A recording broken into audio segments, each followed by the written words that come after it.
Olá, eu sou Jane Said, sou de Niterói, Rio de Janeiro, produtora cultural da cidade de Niterói.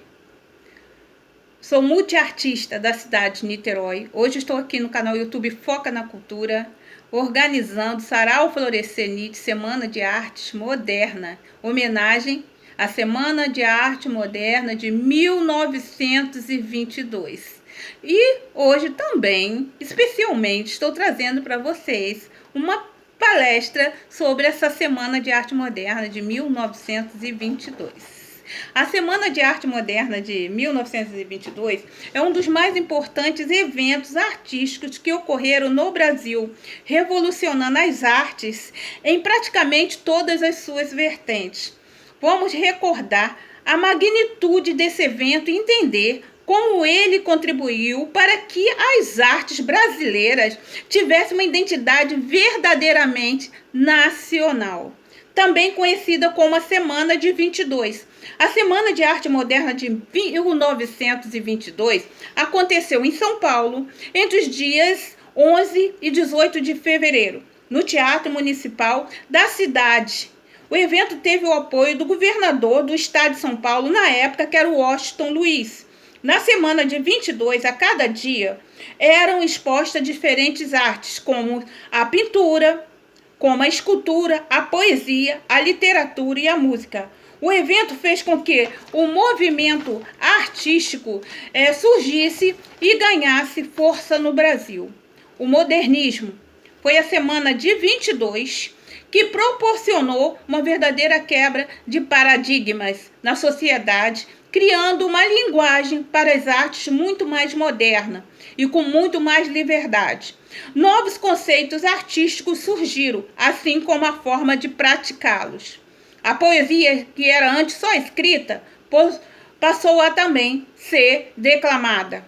A música começou a ter cantores acompanhados de orquestras sinfônicas e as artes plásticas puderam ser representadas em telas e maquetes de projetos arquitetônicos, como desenhos muito mais arrojados. Vale lembrar que antes desse evento, a elite brasileira, principalmente a paulista, era totalmente influenciada por padrões estéticos europeus, conservadores. Não havia no Brasil uma identidade própria, algo que representasse o nosso país na arte. Tudo era muito acadêmico e formal. A Semana de 1922 mudou esse aspecto, trazendo características do nosso país para todas as expressões artísticas, desenvolvidas pelo e para nosso povo. É interessante perceber, no entanto, que nem tudo ocorreu de forma pacífica na Semana de Arte de 1922.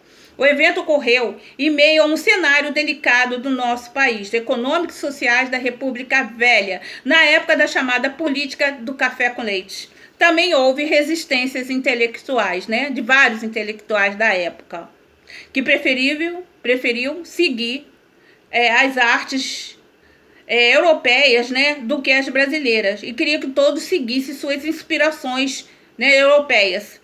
Uma prova disso é o que ocorreu quando Roland de Carvalho declamou o poema Os Sapos, de Manuel Bandeira. O texto, uma crítica aberta ao parnasianismo, chocou muitas pessoas que estavam presentes naquele dia, que variavam e vaiavam e faziam algazarras para que a leitura fosse interrompida. Os Sapos, de Manuel Bandeira. Enfunando os sapos, saem da penumbra, aos pulos sapos, à luz os deslumbrou. E o ronco que a terra barra o sapo, boi. Meu pai foi à guerra. Não foi? Foi. Não foi. O sapo, tanoeiro. Parnasiano, aguado, diz meu cancioneiro e bem martelado. Vede como primo em comer os hiatos, que arte, e nunca rimo, os termos cognatos. O meu verso é bom, fomento sem joio, faço rimas com consoantes de apoio. vai por 50 anos que lhes dei a norma reduzir sem danos as formas e a forma. Chame a saparia. Em críticas céticas não há mais poesia, mas há artes poéticas. Bradem o assomo, o sapo tanoeiro. A grande arte é como lavor de joalheiro. Urro sapo boi. Meu pai foi rei. Foi? Não foi. Foi? Não foi. De Manuel Bandeira, o sapo. Outro fato inusitado que ocorreu quando o músico Villa-Lobos entrou para uma apresentação com um pé calçando sapato e o outro usando um chinelo. O público interpretou isso como uma afronta, uma atitude desrespeitosa que foi alvo de muita vaia.